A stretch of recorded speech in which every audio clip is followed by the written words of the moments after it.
Good. Deep breathing.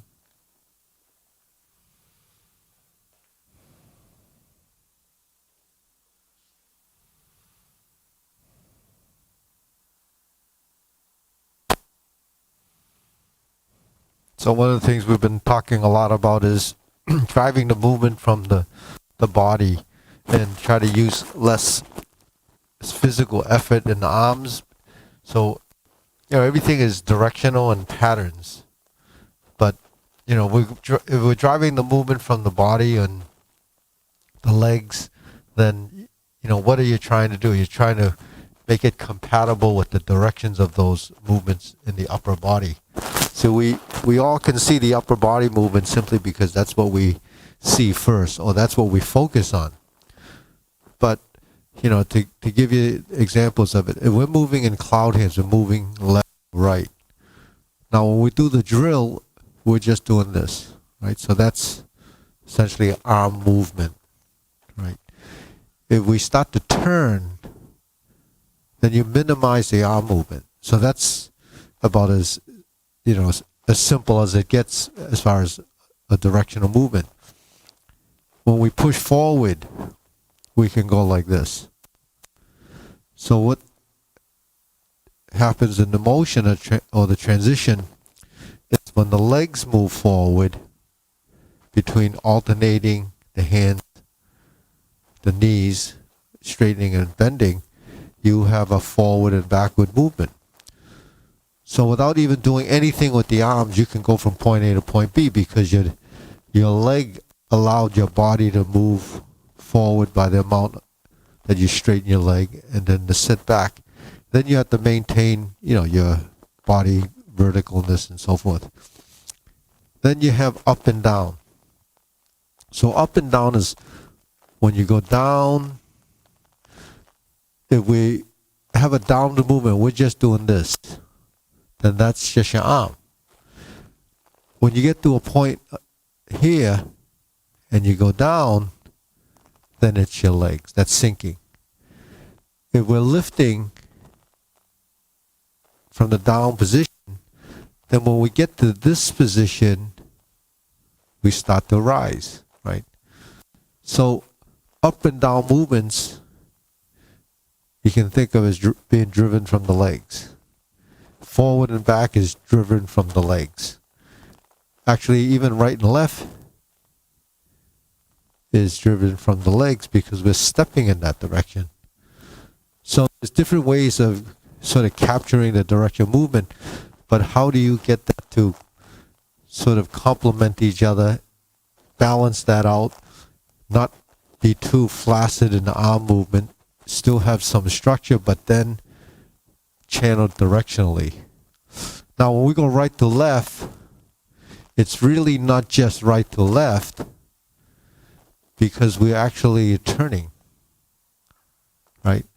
So you're actually turning in the right direction, and the size of the turn could be as big as that because now we're turning, quite a bit.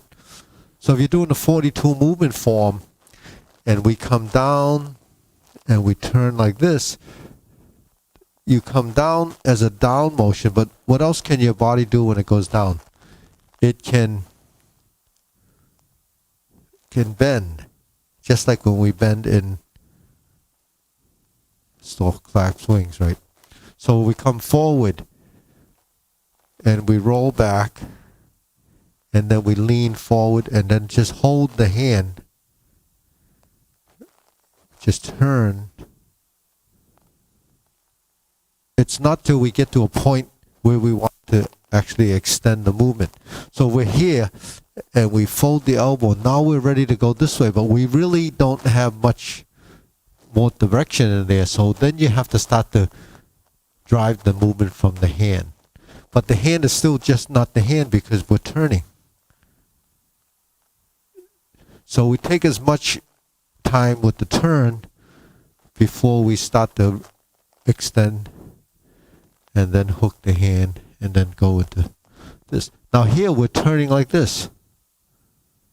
And then we're turning the palm out. See? Okay, so that's the concept. Now, there's other ways of refining your movement even more by doing a passive action, right? The passive actions that we're talking about. So if I'm hooked like this and I'm turning like this, and then I elongate the arm, you elongate it by passively moving to the vertical spine. So what do you have to do? You sit here, and then this will relax, and then your body, then this looks like it did that, right? So that's the idea. That is harder to do. But at least you have the concept of how to do that. And then you have to work through it as a level of your own training and your own understanding. Once you get to that level of understanding, then when you do brush knee, when you get to here, but it continues to extend, because what your goal is to get it to look like it's pushing, right? So it looks like it's pushing. But it's actually creating the equal opposite reaction to that force. But the thing is, we're not putting a lot of force into it. So it has to be gentle, because this is an intent. And then it appears that you extended the arm. It looks like you didn't use strength, because you didn't. It's not a physical. A physical movement would be this.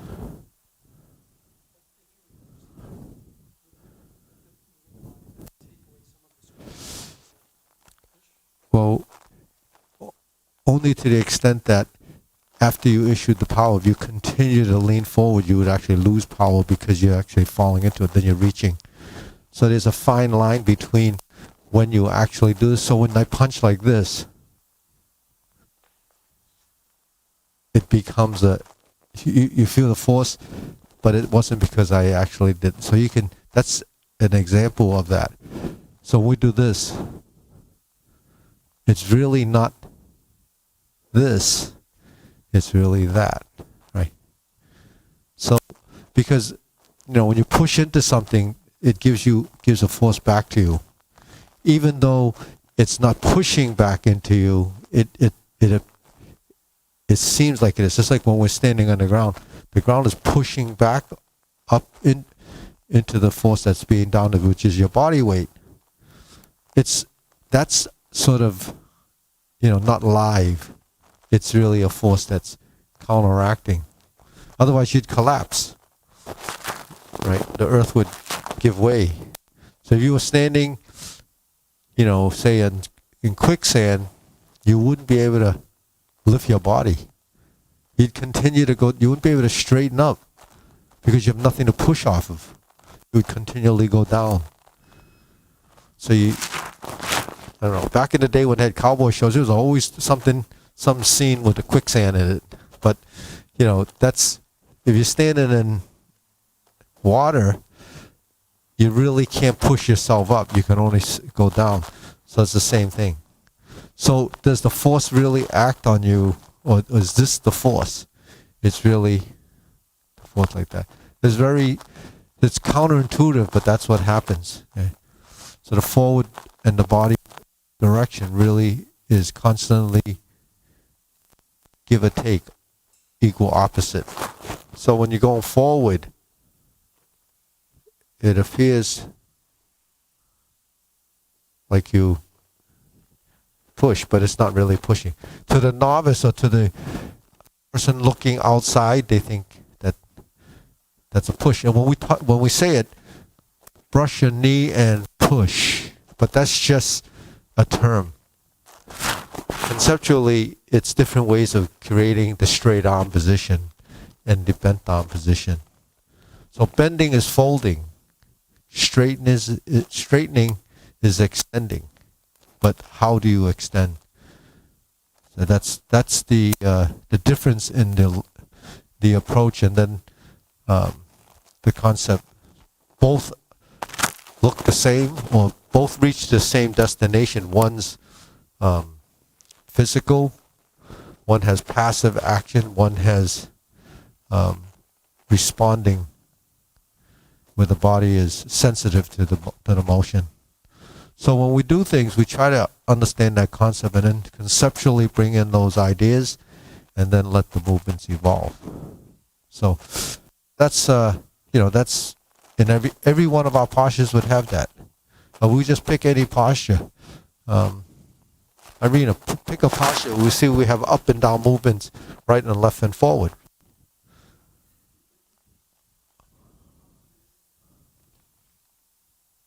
After this one? Okay, so where are we? We're here? So we have to step back, so we step. So we retreat, and then we turn. The hand is turning, right? And then we go down. But we don't go like this. We sink down, and then we start to go up. When we get to this point where then you lift the hand and the leg. So you come down, and you create the arc from the lift of the body.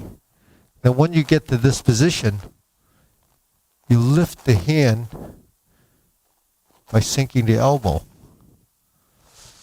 right? Because what goes down must come up. What goes up must come down. So if I sink my elbow, my hand looks like it lifts.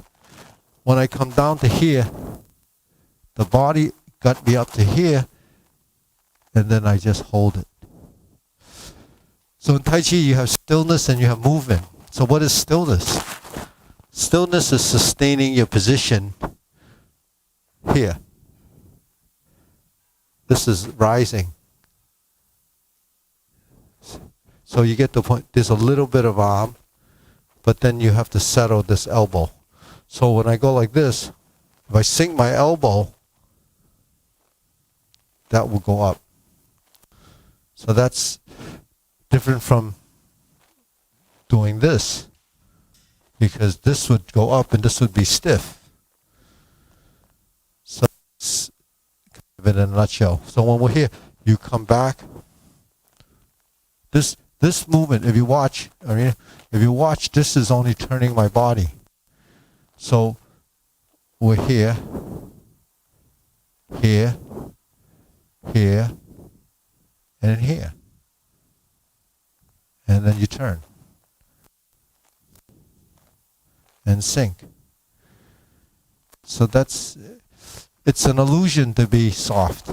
It's really, and the movements that we've created as patterns are generated. They're generated, the more you involve, the less strength you need in individual areas, a summation of components. And the more that you involve, the gentler and the more you can manipulate. Because if you're not committed on a physical level to do the movement, then you can modify it. In other words, if I'm committed to the grab, then the strength is already, my arm is already tense. If I'm not committed and my arm is still, I can change the hand positions or the elbow position or the shoulder. If I'm committed here, I can't sink my elbow. So that's, that was the conflict in the movement. So, yeah. Is there any other?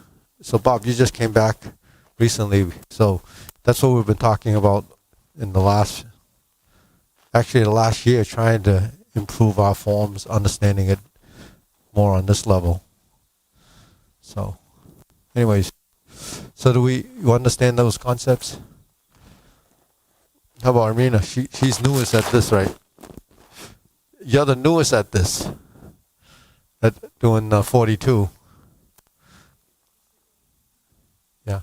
So you're the newest, learning this form. But you've actually been exposed to the most. Because while you're learning it, you're exposed to it. A lot of people have been doing it, like Bob's probably been doing this for over 10 years, right? 42 movement. Over 10 years. Yeah. So, even here, when you come down, when you're here, and we come down, and we step up and sink, and then push out. So we push out because huh? Yeah. Okay, so like this. So when we're here, step up like this.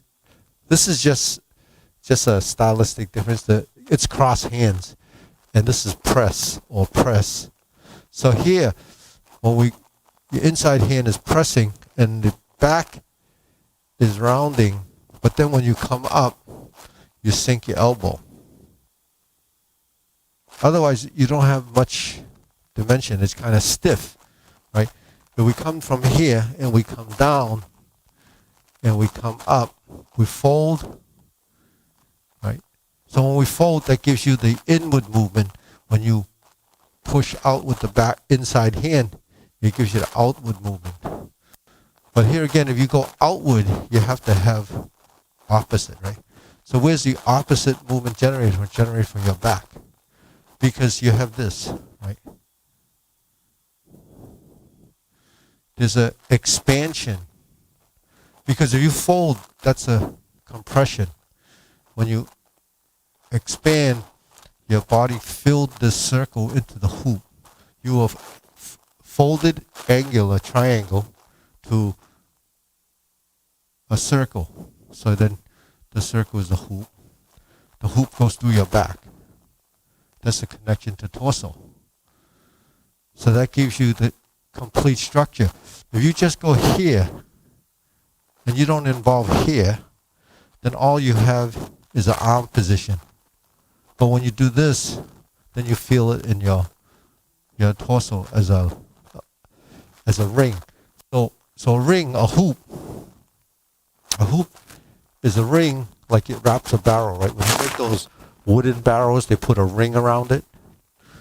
If the ring was flat on one side and round on another, it wouldn't hold. Because the integrity of the circle or the ring has to be round. Because the forces of the stuff inside, say it was filled with liquid, the forces would push out on it. And it pushes out evenly because it's round. So when I come like this, then I have to create that hoop like if it was filled with energy. So that's creating the roundness. So the hollowing of the chest and the rounding of the back is created by that. But you can't have any physical action in it. So Peggy, we just went over that. So that's too low. You should get it up higher, yeah, a little bit higher. And when you bring your hand up, you have to sink your shoulder. Right? So when you sink your shoulder, sinking your shoulder relaxes your torso. Yeah. So when you hold the position, it still can't be stiff, can't be rigid. So we just have to work through that. You know, that's something that when I do the Parkinson, I try to get people to understand to take out and avoid the stiffness. And it's very hard to get rid of it, but the thing is, what's the best way to avoid stiffness? Movement. Right? Movement allows you to become less stiff. But you have to consciously and mentally, maintain that idea of releasing the tension and letting it go. And then your body becomes more aware. So, all right, we'll bow.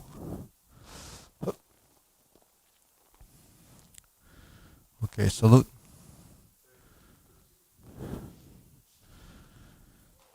Okay.